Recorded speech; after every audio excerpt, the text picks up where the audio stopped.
The book The Light of Asia, which is a narrative of the life of Lord Buddha, is widely regarded a seminal work of the 19th century, a masterpiece on the historiography of modern Buddhism.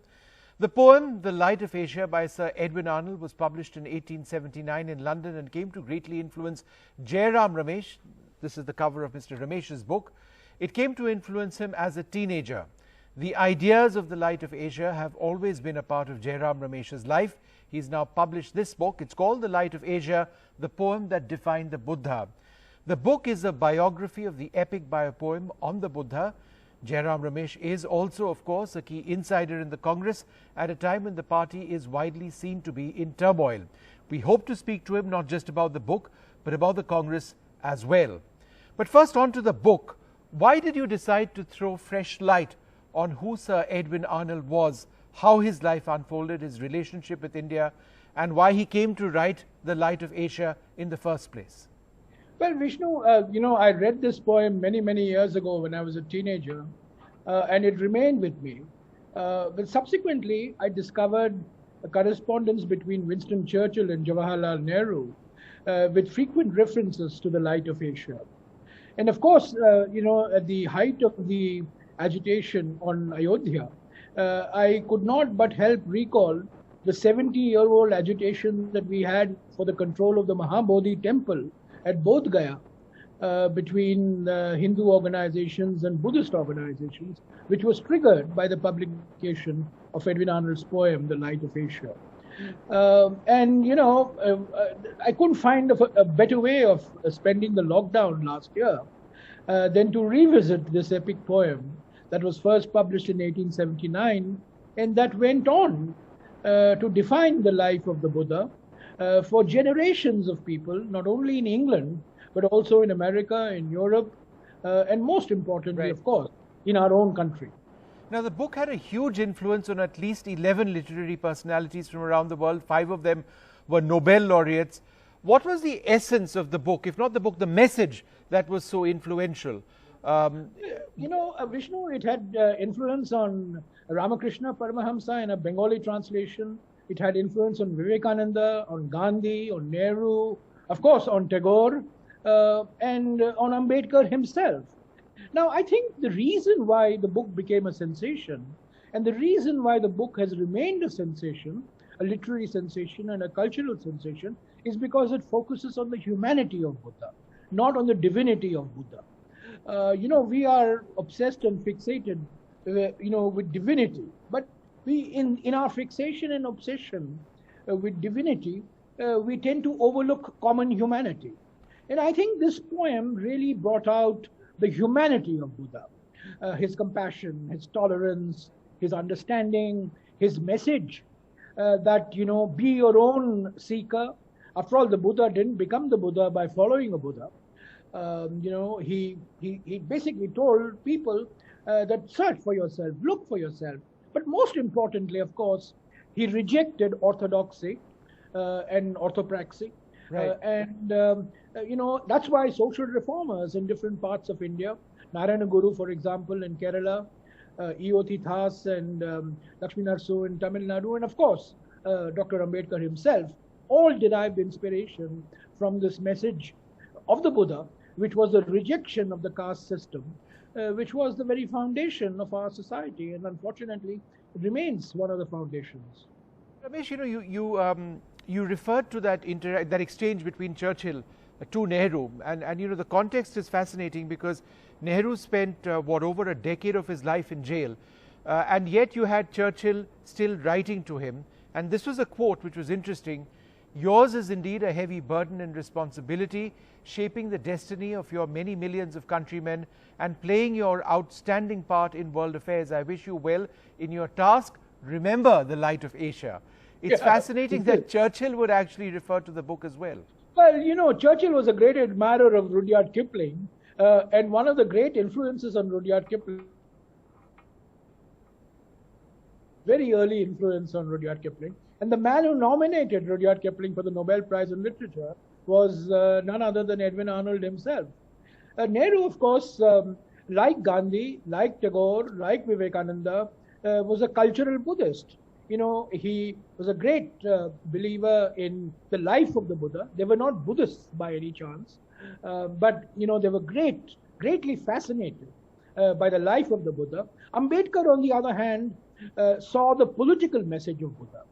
He saw the message of caste equality, the breaking down of caste barriers. This was the essential part of Buddha. And in fact, the book that Ambedkar wrote finally, which was published after his death, was called The Buddha and His Dhamma. And as you know, in October 1956, Ambedkar and lakhs of his followers became Buddhists. So for Ambedkar, like Dharmanand Kosambi before him, Buddha was a political figure. Whereas for Vivekananda, for Tagore, for Gandhi, for Nehru, and for a host of many others, Buddha was a cultural phenomenon. Who not only influenced the subcontinent, but of course influenced large parts of Asia and large parts of the world. Also, Vishnu, embedded in this biography of the Light of Asia is the life of Edwin Arnold himself. Right. And Edwin Arnold translated the Bhagavad Gita into English, called the Song Celestial. Despite being somebody who believed very strongly in the civilizational role of the British in India. So he was a Victorian imperialist, a believer in Britain's destiny in India. But Mahatma Gandhi first got introduced to the Bhagavad Gita when he was very young, a student in London, through the English translation of Edwin Arnold, called the Song Celestial. And right till he was assassinated, this remained one of his favorite books. And this is a book that he would recommend to his family, to his friends, to his colleagues, to people who would write to him, asking him what his life was all about. And he would quote from the Song Celestial. So the Song Celestial was also very influential. And of course, earlier, Arnold had translated the Hitopadesha, he had translated the Gita Govinda, and he had translated the Mahabharata. So this is a two-in-one biography. It's a biography of a poem, of an epic poem, but it's also a biography of the poet who happened to be a great popularizer of Indian literature, Sanskrit literature, even as he believed in Britain's destiny in the Indian subcontinent. Now, Mr. Ramesh, I'm not going to let you go without asking you a couple of political questions. We've been trying to speak to you for a while, and so I really must ask you a couple of things, particularly in the context of the series of losses in state polls, where the Congress presently stands. Recently, you've lost another leader. Jitin Prasad has left the Congress to join the BJP. Why are leaders deserting the Congress? Well, obviously, they're looking for greener pastures. The people who have left us, particularly the youngsters who have left us, clearly, looking for the loaves of office. They have been privileged. They're privileged by birth. They've been privileged by the party. They've been given responsible positions, but clearly they do not have the fire in their belly to remain in the opposition. But I can assure you that for every Scindia and for every Jitin Prasada who has left, there are thousands of youngsters, young men and women across the country in the Congress party fighting for the Congress. These are not easy times. We face a ruthless, relentless and remorseless BJP. These are extraordinarily difficult circumstances for us. We are not in power at the center. We are in power on our own in only 3 states. But in spite of this, let me just finish 1 minute. In spite of this, there are thousands of youngsters who have committed their lives to working for the Congress party and its organization and its ideology. You just used the phrase "privileged by birth," but then that is the central criticism of the BJP and others on the Congress, that it's being privileged by birth that has resulted in the Congress leadership. Why is it accepting being in a situation which has left them, which is untenable at many levels? But why is it accepting them? As long as they're in the Congress, they criticize, and when they leave the Congress, they embrace them. So, I'm just saying that people who have been privileged by the party with positions of authority, positions of power, given ministerial berths, made members of parliament, they owe something to the party. A political party is an expression of your conviction, Okay. of your beliefs. These are not things that you just shed. Like you change your kurta every day, you don't change parties every other day, depending on whether a party is in power or not. Now, I'm not minimizing the challenges that the Congress faces. We face multiple challenges. No, but Mr. Ramesh, perhaps the biggest challenge that you face is a challenge of leadership. The fact that you've got 20 plus senior leaders writing into the leadership, in many cases not getting appointments, some of your senior most leaders being sort of kept outside the fray, being out in the wilderness in a sense, younger leaders leaving the party, in a situation when the Congress has clearly failed to convey its message since 2014. No, who's responsible for this? Whatever debates and whatever questions have to be raised within party forums. There is a certain discipline to a party. It cannot be a free-for-all. It's not a railway platform where people come and people go. There are party forums. Now, I agree that we must expand the footprint of this party forums. We must have more forums where people speak at the district level, at the state level, at the national level. But I think these are debates that take place within the party. These are issues that get raised within the party. And I can assure you, my own experience has been that the Congress remains the most democratic organization. People have different points of view. We have a consensus. We don't necessarily have unanimity. And we express our points of view. I myself have expressed points of view which are contrary sometimes to the views taken by the leadership of the party. But I've expressed it in party forums. I've made my point. But once the party has taken a position, I think you can't keep second-guessing your party all the time for personal advantage. There is a certain thing called a party position. You may like it, you may not like it. Right, but again, on the central issue of leadership, right? Parties need leaders who perhaps reflect a certain changed reality. This isn't to suggest that they're good for the party or bad for the party. Politics is dynamic. And in this scenario, when there are question marks on the leadership of the Congress, not now, but for several years, you could be a great open democratic party. No one is denying that. And I appreciate what you're saying about there being more forums perhaps required to voice that democracy. But where is this democracy led in terms of your leadership?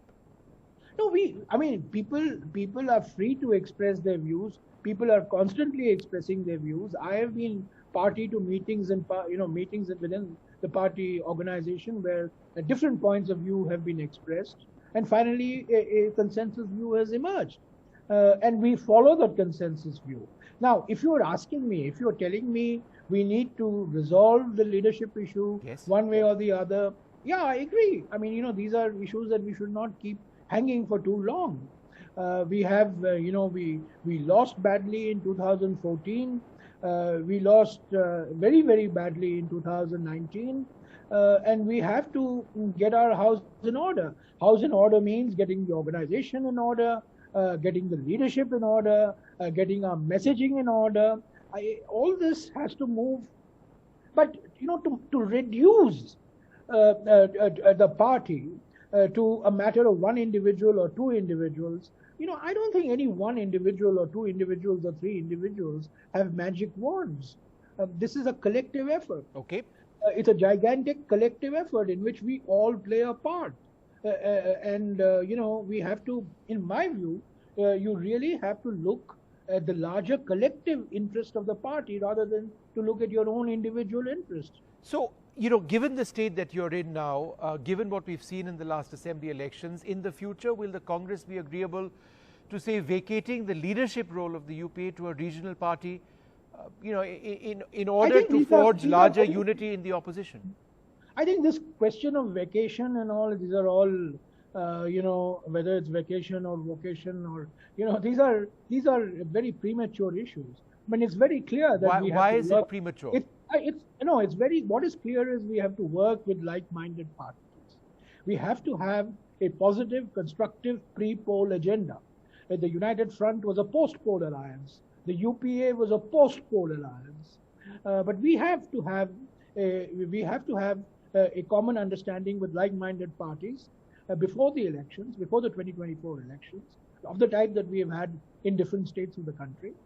And this agenda has not only to be an oppositional agenda to the BJP, but also it has to be a positive, constructive, proactive agenda, which clearly spells out an alternative. I think, who will lead this grouping, who should lead these groups, these are all premature issues. Aren't you running out of time in terms of attempting to defeat the strongest political entity that we've seen perhaps in decades? If there is no leader, if there is no face, if there is no consensus, with so many of the opposition parties having serious problems with the Congress itself, then how does one forge that alliance? That's a huge exaggeration, because I think like-minded parties have come together. The Congress party has met with like-minded parties on more than one occasion, in Parliament, outside Parliament.